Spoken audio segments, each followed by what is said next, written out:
Hello प्यारे बच्चों, कैसे हैं आप लोग? कैसी चल रही है आपकी पढ़ाई? आशा करता हूँ आप स्वस्थ होंगे, अच्छे तरीके से पढ़ाई भी कर रहे होंगे। जैसा कि अपनी ट्रिग्नोमेट्री की सीरीज़ चल रही है, आपने अभी तक ट्रिग्नोमेट्रिक रेशियोज़ के बारे में जाना कॉम्प्लीमेंट्री एंगल्स तक। आज का जो हमारा टॉपिक है बहुत ही इंपॉर्टेंट टॉपिक है, जिसका नाम है ट्रिग्नोमेट्रिक आइडेंटिटीज़। आज हम डिटेल्स से पढ़ेंगे ट्रिग्नोमेट्रिक आइडेंटिटीज़ के बारे में। तो चलिए, सबसे पहले हमें जानना होगा कि भाई आइडेंटिटीज़ क्या होती हैं। जैसे आपने अलजेब्रा में पढ़ा होगा कि भाई x प्लस वाई का whole square equals to x square plus Y square plus 2xy क्या है, एक अलजेब्रिक आइडेंटिटी है। अब वो आइडेंटिटी क्यों है, हमें समझना ये जरूरी है। आइडेंटिटी होता क्या, आइडेंटिटी क्या होता है? तो आइडेंटिटी भी क्या है, एक तरीके की इक्वेशन होती है। क्या होती है बेटा? एक तरीके की इक्वेशन होती है। कैसी इक्वेशन? ऐसी इक्वेशन जो कि वेरिएबल की हर वैल्यू के लिए true. Equation which is true for all values of variables involved in it। कहने का मतलब यह है कि एक ऐसी इक्वेशन जिसके अंदर जो भी वेरिएबल आ रहे हैं उनकी आप कुछ भी वैल्यू लो, वो उसके लिए ट्रू हो, तो वो क्या कहलाएगी? आइडेंटिटी कहलाएगी। जैसे मैं एक एग्जांपल लेता हूँ आपके लिए। आप पढ़ते थे सबसे अच्छी trigonometric identity x plus Y का whole square equals to x square plus Y square plus 2xy, सबने पढ़ी है ये। अब ये क्या है? पहले तो एक इक्वेशन है, इक्वेशन होने के बाद वो इक्वेशन होने के बाद वो एक अलजेब्रिक आइडेंटिटी बनी। अलजेब्रिक आइडेंटिटी क्यों बनी? क्योंकि आप यहाँ पर x की कुछ भी वैल्यू पुट करो जो आपका मन करे, तो लेफ्ट हैंड साइड जो है इसमें और जो राइट हैंड साइड की वैल्यू है वो हमेशा क्या रहेगी?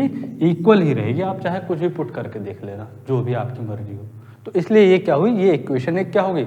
आइडेंटिटी हो गई। लेकिन अगर यहाँ पर मैं लिखूँ x प्लस वाई का whole square equals to x square plus Y square, ये हमेशा ऐसा नहीं होगा कि हमेशा ये हर वैल्यू के लिए ट्रू रहे।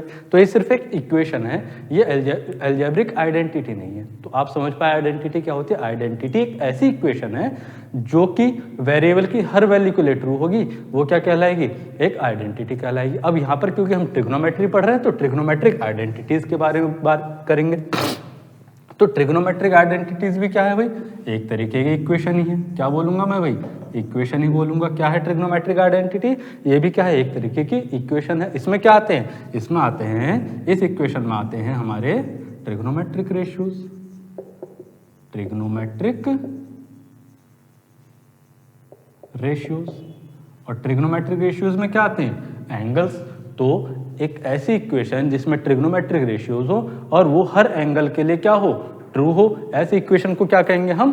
ट्रिग्नोमेट्रिक आइडेंटिटी कहेंगे। तो equation involving trigonometric ratios which is true for all values of angle, which is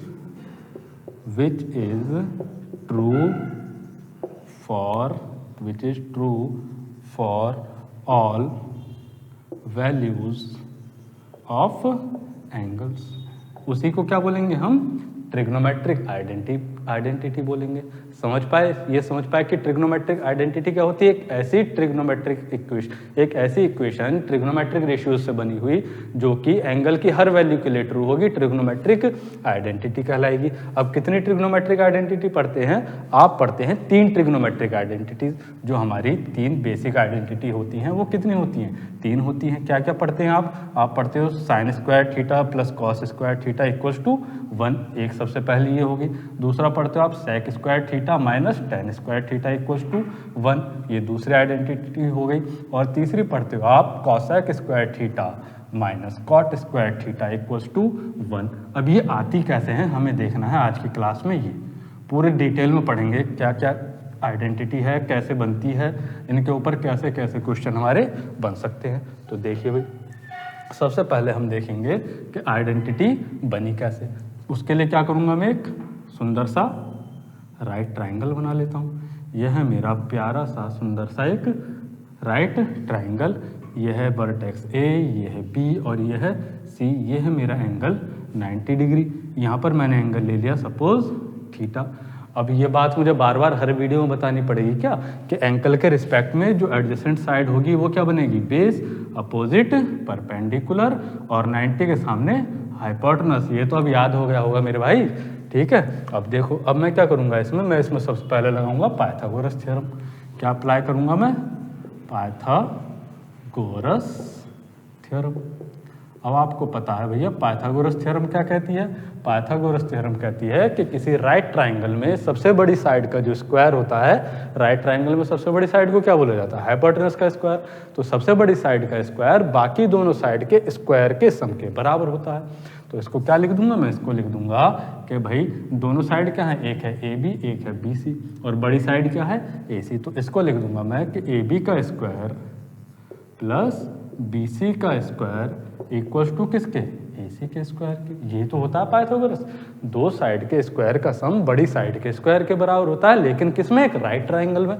तो A B square plus B C square equals to A C square.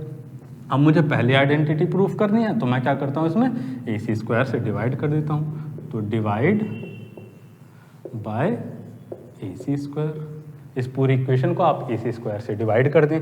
जब आप ए सी स्क्वायर से divide करते हैं तो आप पाएंगे ये हो जाएगा A B square upon A C square plus B C square upon A C square और equals to A C square upon में ए सी स्क्वायर। अब देखो भाई साहब, ए सी स्क्वायर से तो ए सी स्क्वायर कट गया, यहाँ पर कितना बचा मेरे पास, 1। अब देखो यहाँ क्या है, A B upon A C, A B upon A C. A B क्या है, बेस, ए सी क्या है, हाइपोटेनस। और आपको पता है बेस और हाइपोटेनस के रेशियो को क्या बोलते हैं, कॉस रेशियो, यानी ये क्या बन गया, कॉस थीटा। तो इसकी जगह क्या लिख सकता हूँ मैं, ए बी अपॉन ए सी की जगह क्या लिख सकता हूँ मैं, कॉस थीटा। अब यहाँ पर क्योंकि पावर 2 है तो ये क्या बन जाएगा, कॉस स्क्वायर थीटा प्लस, अब देखो B C upon A C, B C क्या है भाई साहब इस ट्राइंगल में, परपेंडिकुलर है, बी सी क्या है, परपेंडिकुलर, और ए सी क्या है, हाइपोटेनस। अब आपको पता है भैया परपेंडिकुलर और हाइपोटेनस का जो रेशियो होता है उसको बोलता हूँ मैं साइन रेशियो। क्या बोलता हूँ, साइन रेशियो। अब क्योंकि यहाँ पर स्क्वायर भी है तो मैं क्या कर दूंगा, यहाँ पर पावर 2 भी चढ़ा दूंगा। तो ये क्या बन जाएगा, साइन स्क्वायर थीटा और इक्वल्स टू कितना है, 1। अगर मैं इसको थोड़ा सा रीअरेंज कर लूँ, इन्हें दोनों को आगे पीछे कर दूँ, तो ये क्या बन जाएगा, sine square theta plus cos square theta equals to 1। ये मेरी क्या हो गई, फर्स्ट आइडेंटिटी हो गई। अब मुझे देखना है ये क्या हर वैल्यू के लिए ट्रू है, हमें देखना है क्या ये सब वैल्यू के लिए ट्रू है। आपको पता है कि भाई साइन और जो कॉस है इसकी वैल्यू कहाँ से कहाँ तक होती है, 0 से लेकर 1 तक होती है।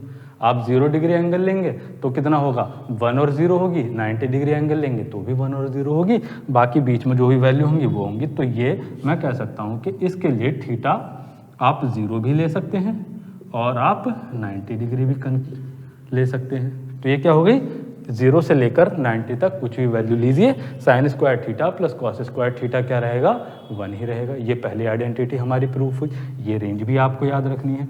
उसके बाद सेकेंड आइडेंटिटी देख लो, ये हो गई हमारी फर्स्ट।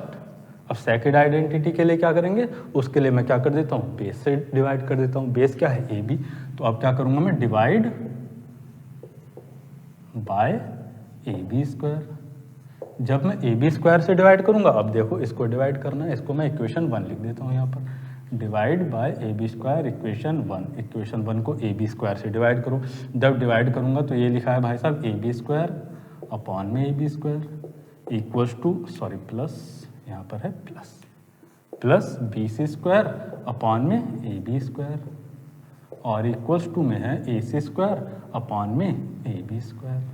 अब भाई साहब ये तो कैंसिल हो गया आपस में, ये कट के कितना बन गया, 1 बन गया। अब देखो B C upon A B, फिर से बी सी क्या, परपेंडिकुलर, और ए बी क्या, बेस। और आपको पता है परपेंडिकुलर और बेस क्या होता है मेरे भाई, tan रेशियो होता है। तो यहाँ पर क्या लिख दूंगा मैं, tan। अब क्योंकि पावर 2 है तो यहाँ पर स्क्वायर भी हो जाएगा, तो 1 प्लस tan स्क्वायर थीटा और ए सी अपॉन ए बी।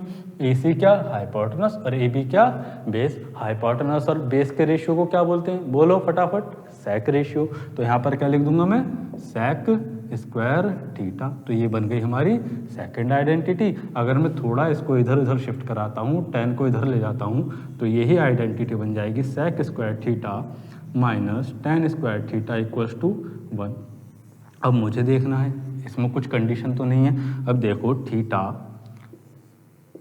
0 डिग्री और 90 डिग्री। अब आपको पता है कि भाई साहब जो सेक थीटा होता है और जो टेन थीटा होता है वो 90 डिग्री पर नॉट डिफाइंड है।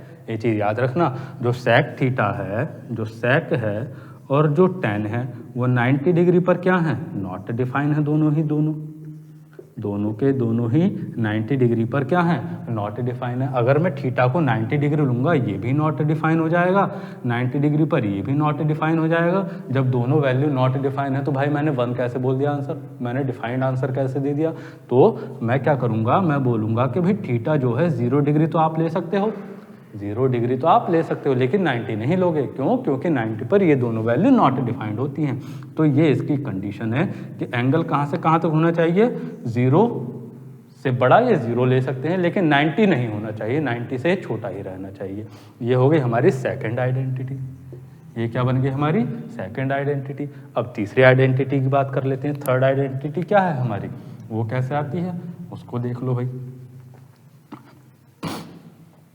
अब अगर मैं थर्ड आइडेंटिटी की बात करूं तो मैं क्या कर देता हूं, एक बार मैंने हाइपोटेनस से डिवाइड किया, एक बार बेस से कर चुका हूं, अब कौन बचा, परपेंडिकुलर बचा।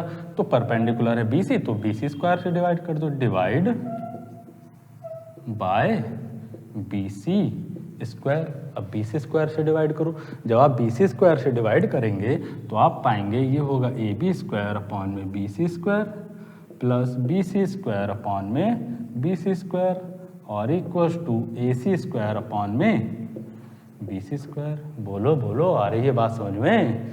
तो ये BC स्क्वायर और BC स्क्वायर क्या हो गया, कैंसिल हो गया। अब देखो AB अपॉन BC, AB क्या है, बेस, BC क्या है, परपेंडिकुलर। अब बताओ बेस और परपेंडिकुलर का रेशियो क्या कहलाता है मेरे भाई, कॉट रेशियो कहलाता है। तो यहाँ पर क्या लिखूंगा मैं, कॉट रेशियो लिखूंगा, यानी कॉट थीटा। अब कॉट थीटा लिखूंगा, यहाँ पावर 2 है तो यहाँ क्या लिख दूंगा मैं, कॉट स्क्वायर थीटा। ये हो गया 1 और इक्वल्स टू में AC अपॉन BC। AC क्या हो गया, हाइपोटेनस, BC क्या हो गया, परपेंडिकुलर। और हाइपोटेनस और परपेंडिकुलर का रेशियो क्या कहलाता है मेरे भैया, कॉसेक रेशियो। तो कॉसेक स्क्वायर थीटा, ये हो गई हमारी सेकंड आइडेंटिटी। अगर आपको इसको इंटरचेंज करके लिखना तो इस तरीके से लिख सकते हो, 1 plus cot square theta equals to cosec square theta. ये हमारी सेकंड आइडेंटिटी हो गई। अब क्या करता हूँ मैं, इस कॉट स्क्वायर थीटा को इधर ले जाता हूँ, तो ये बन जाएगा cosec square theta minus cot square theta equals to 1। अब मुझे देखना है क्या इसके लिए भी कोई कंडीशन है। जी भाई साहब, बिल्कुल पूरी कंडीशन है। क्या कंडीशन है कि मैं देखता हूँ थीटा अगर मैं 0 लूँगा, आपको पता है थीटा जब 0 होता है तो कॉसेक क्या है, नॉट डिफाइन है। जब थीटा अगर आप 0 ले लोगे, अगर थीटा मैं 0 लेता हूँ तो कॉसेक और कॉट दोनों ही क्या होते हैं भाई, नॉट डिफाइन होते हैं। 90 नहीं, सॉरी, यहाँ 0। थीटा जब मैं 0 लेता हूं तो कॉसेक भी नॉट डिफाइंड है, कॉट भी नॉट डिफाइंड है। तो मैं डिफाइंड आंसर 1 कैसे बता सकता हूं, तो इसका मतलब थीटा मुझे 0 नहीं लेना है, थीटा 0 डिग्री लेना ही नहीं, 0 से बड़ा हो सकता है, 90 ले सकते हो आप, 90 तक कुछ भी वैल्यू ले सकते हो, लेकिन बस 0 नहीं लेनी है। तो ये चीज़ याद रखनी है। कल के दिन को स्टेटमेंट वो इतनी सी बात बोल सकता है कि भाई साइन स्क्वायर, पहला स्टेटमेंट बोल दिया sine square theta plus cos square theta equals to 1 और थीटा की रेंज दे दी उसने 0 से लेकर 90 तक। उसने दूसरा स्टेटमेंट बोला, फिर उसमें भी उसने इसी तरीके से रेंज बोल दिया कि theta greater than equal to 0 degree और less than equal to 90 degree. तो आपको इस चीज़ का याद रखना है कि सेकंड आइडेंटिटी में मैं 90 इंक्लूड नहीं करूंगा और थर्ड आइडेंटिटी में मैं 0 इंक्लूड नहीं करूंगा, क्योंकि इन एंगल्स पर ये वैल्यूज क्या होती हैं, नॉट डिफाइंड होती हैं। समझ पा रहे हैं बात को। अभी अब हम आगे पढ़ेंगे, आगे पहले आइडेंटिटी के बारे में डिटेल में पढ़ेंगे, उसमें कैसे कैसे क्वेश्चन हमारे लिए बन सकते हैं, अब हम वो सब देखेंगे। बढ़ते हैं, चलिए आगे। चलो भाई एक क्वेश्चन देख लो जरा।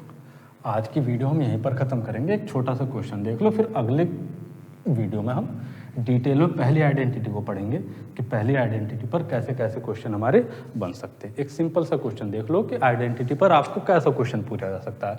वो कल के दिन को सिंपल सा एक ही क्वेश्चन बोल दे, if sine theta plus sine square theta equals to 1, then what is the value of cos square theta plus cos की पावर 4 थीटा। ठीक है, आपको sine theta plus sine square theta equals to 1 दिया है, तो आपको बताना है कि cos square theta plus cos की पावर 4 थीटा कितना होगा। आपको वो ऑप्शन दे देगा कि -1, 1, 0, 2। ये पहला ऑप्शन, ये सेकंड ऑप्शन, ये थर्ड ऑप्शन और ये फोर्थ ऑप्शन। तो अब आप क्या देखेंगे, आप देखेंगे कि भाई ये साइन थीटा है, मैं साइन स्क्वायर थीटा को इधर ले जाता हूँ तो ये क्या हो जाएगा 1 माइनस साइन स्क्वायर थीटा। और 1 माइनस साइन स्क्वायर थीटा, आप पहली आइडेंटिटी को याद करेंगे एकदम से कि भाई sine square theta plus cos square theta equals to, हमने पढ़ा था 1 पहले आइडेंटिटी में। अगर मैं साइन स्क्वायर थीटा को इधर ले जाता हूँ तो cos square theta equals to बनता है 1 माइनस साइन स्क्वायर थीटा।